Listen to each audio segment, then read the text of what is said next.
నమస్తే ఏ ఊరన్నా? మాది కదిరి నియోజకవర్గం గాండ్లపేంట మండలం వేపరాల గ్రామం అండి మాది. ఇప్పుడున్న ప్రభుత్వం గురించి మాట్లాడుకునే ముందు మీ నియోజకవర్గం గురించే మాట్లాడుకుందాం. కదిరి నియోజకవర్గం ఏంటి అసలు అక్కడ డెవలప్మెంట్ ఏంటి, అసలు ఎమ్మెల్యే పరిస్థితి ఏంటి? అక్కడ డెవలప్ గురించి మాట్లాడలే దానికంటే ముందు ఎమ్మెల్యే సిద్ధారెడ్డి గారి గురించి చెప్పాలంటే అభివృద్ధి కంటే ఆయనతో మాట్లాడాల్సింది ఫస్ట్ పాయింట్ ఏమంటే ఆయన ఒక కాంట్రాక్టర్ అని చెప్పాలి. ఆయన అభివృద్ధి ఎందుకు చేసినావా ఆయన ఎవరైనా మనం ప్రస్తావించి ప్రశ్నిస్తే అడిగితే కన్నా నేను అన్నీ ఎంతసేపు ఉన్నా ఆయన ఏ కాంట్రాక్ట్ వర్క్లు అన్నీ చెప్తాడు, కానీ ఏ కార్యకర్తకు మంచి చేశాను, ఏ చిన్న స్థాయిలో పేదవాడికి ఏం మంచి చేశానని మాత్రం ఖచ్చితంగా చెప్పలేడు. దాంట్లో మాత్రం డోకా లేదు. ఆయన పర్టికులర్గా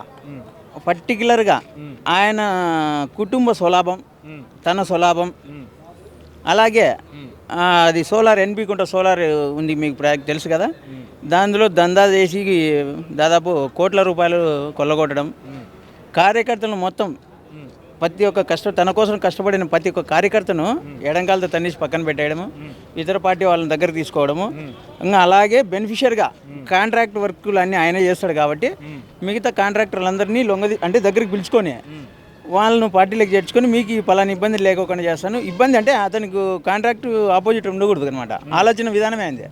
టెక్నికల్గా వాళ్ళను బైండ్ ఓవర్ చేసుకొని వాళ్ళతో ఏ కాంట్రాక్టులు కూడా వేయించుకోకుండా తనకు మాత్రమే, తన స్వలాభంకి తన కుటుంబమే. ఆయన బేసికల్గా మొన్న ఎన్టీవీ ఇంటర్వ్యూలో కూడా చెప్పారు, అయ్యా నేను ఒక్కనే కాంట్రాక్టులు అన్నీ చేసిన దానివల్ల అభివృద్ధి ఇంత చేయగలిగాను అంటాడు. అండి నేను ఒకటే చెప్తాను, ఈ దారింటి వెళ్దామండి, ఈ దారింటి వెళ్తే ఒకటే నడిస్తే దారి పడుతుంది అంటారా, 10 మంది వెళ్తే దారి పడుతుంది అంటారా? 10 మంది కలిసి పని చేస్తేనే అభివృద్ధి స్పీడ్గా అవుతుంది. ఇప్పుడు కదిరి రాయచూడు రోడ్డు ఒకటి చూసుకోండి, నడవలగాతో గుంతలు ఉన్నాయి. ఎందుకు గుంతలు ఎంత ఉన్నాయంటే ఈయన తోడు పెట్టిండే లోడు పెట్టిండేదే, అది దాంతకై పడిందిలే. ఈయన లోడు పెట్టి కాంట్రాక్ట్ అన్ని అట్లే విసిపెట్టాడు చేయకోకుండా. దాదాపు ఇరుపక్కల తయారు చేసి కంకర వేసి విసిపెట్టాడు, కీలు వేయట్లే. దాదాపు ఇప్పటికే నాకు తెలిసి అంచనా నాకు ఒక 100 యాక్సిడెంట్ జరిగింటాయి ఇప్పటికే, చిన్నవి పెద్దవి కూడా. ఆల్రెడీ 2-3 చనిపోయినట్లు కూడా దాఖలాలు ఉన్నాయి. First time MLA.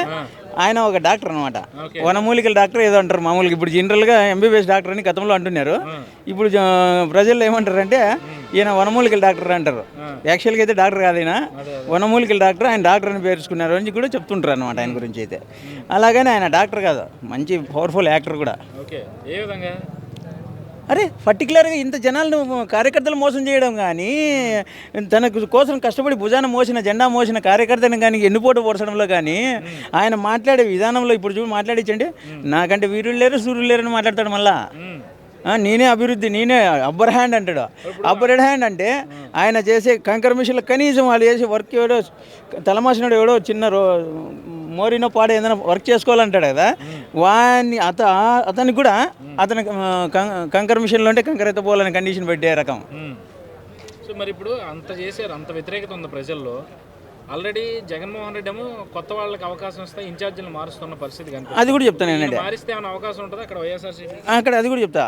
అక్కడ వచ్చి పూలా శ్రీనివాసులు రెడ్డి అనే ఒక వ్యక్తి, పవన్ సు గారు, బత్తల హరిప్రసాద్, ఇలా కొంతమంది ముందు నుండి అతని గెలుపు కోసం కానీ అంతకు ముందు నుండి కానీ పార్టీలో కొంచెం డెవలప్గా నడుస్తున్న వాళ్ళు. పూలా శ్రీనివాసరెడ్డికి అవకాశం ఉందనేసి చాలా బలంగా ప్రజలు నమ్మకంగా కూడా ఉన్నారు. ఎందుకంటే ఇతను చేతగాని వ్యక్తి, గట్టిగా చెప్పాలంటే చేతగాని వ్యక్తి, పచ్చిగా చెప్పచ్చు, పర్టికులర్గా కూడా చెప్పచ్చు. పచ్చిగానే కాదు, పర్టికులర్గా కూడా.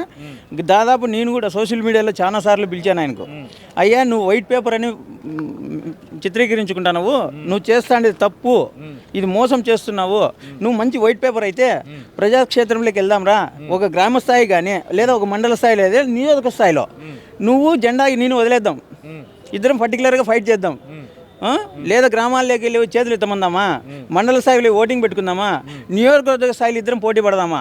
నేను ఒక సామాన్య కార్యకర్తనే వైసీపీలో, నువ్వు 4 సంవత్సరాల పైచిలకు కానీ నువ్వు ఎమ్మెల్యేగా ఉండవు కదా, నువ్వు అయినా కూడా నువ్వు నాతో ఎందుకు తలపలు లేకుండా ఉండవు అని చాలాసార్లు ప్రశ్నించాను. ఇప్పుడు కూడా అడుగుతున్నా అదే విషయమే. మొన్న కూడా ఇంటర్వ్యూ తలుపులో వ్యక్తి, యూట్యూబ్ ఛానల్ వ్యక్తి కూడా అడిగినప్పుడు అడిగాను.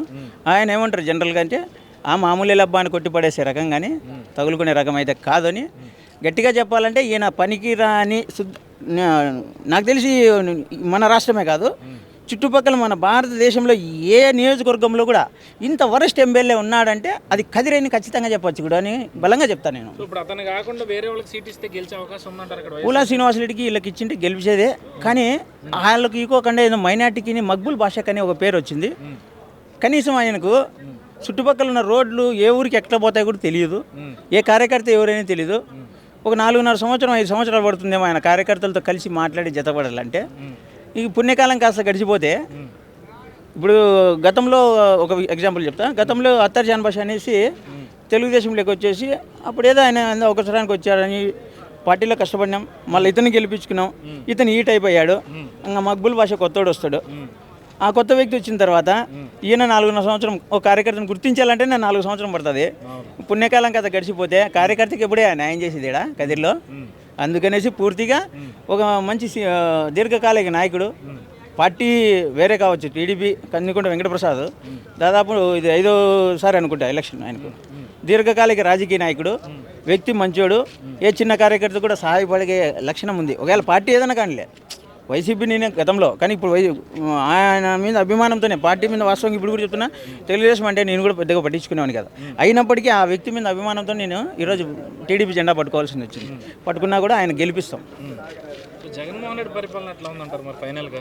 జగన్మోహన్ రెడ్డి పరిపాలన గురించి మాట్లాడాలంటే నా స్థాయి సరిపోదు, పెద్దలు సలాడ్ అట్లని కదా. మనకు చిన్న కార్యకర్తలము, లోకల్ వాడి రోజు మన నియోజకవర్గం వరకు అయితే నేను బలంగా చెప్పగలను. బయట ఎలా ఉందో జనరల్గా చెప్పాలంటే మామూలుగా న్యూస్లలో వస్తుంటాయి, ఒకటి మంచి వస్తుంటే ఒకటి చెడ్డు వస్తుంటే, ఏది పర్టికులర్గా మనము కంపేర్ చేయలేం. ఓవరాల్గా అయితే ఆయన జగన్మోహన్ రెడ్డికి అయితే ఒక ఇంటిమేషన్ అయితే ఇవ్వగలను, ఆయన కార్యకర్తల విషయంలో చాలా తప్పు చేస్తున్నాడు. పార్టీ పెద్దలు ఉన్నారు కదా, సజ్జల రామకృష్ణారెడ్డి కావచ్చు, అటువంటి పెద్దిరెడ్డి రామచంద్రారెడ్డి కావచ్చు, వీళ్ళకి ఎన్నోసార్లు మనం ఆయనకు చెప్పుకోగలిగినాం, మా కదిరి నియోజకవర్గంలో పరిస్థితి ఇంత దారుణంగా ఉందయ్యా, మాకు న్యాయం చేయండి కార్యకర్తలకి. ఏదో ఒకటి న్యాయం చేయకపోతే పరిస్థితులు చేదాటిపోతాయి, కార్యకర్తలు దూరం అయ్యే పరిస్థితి చాలా ఉంటుందని బలమార్లు కూడా వివరించడం, నేను స్వతహాగా వివరించాను, నాతో కొంతమంది కూడా కలిసి చాలామంది వివరించడం కూడా జరిగింది. అయినప్పటికీ కూడా వాళ్ళు పెడచెవిన పెట్టడం వల్లనే ఈరోజు కదిరి పూర్తిగా వైసీపీ భూస్థాపితమయ్యే పరిస్థితికి చేరుకుందని బలంగా చెప్పగలుగుతా.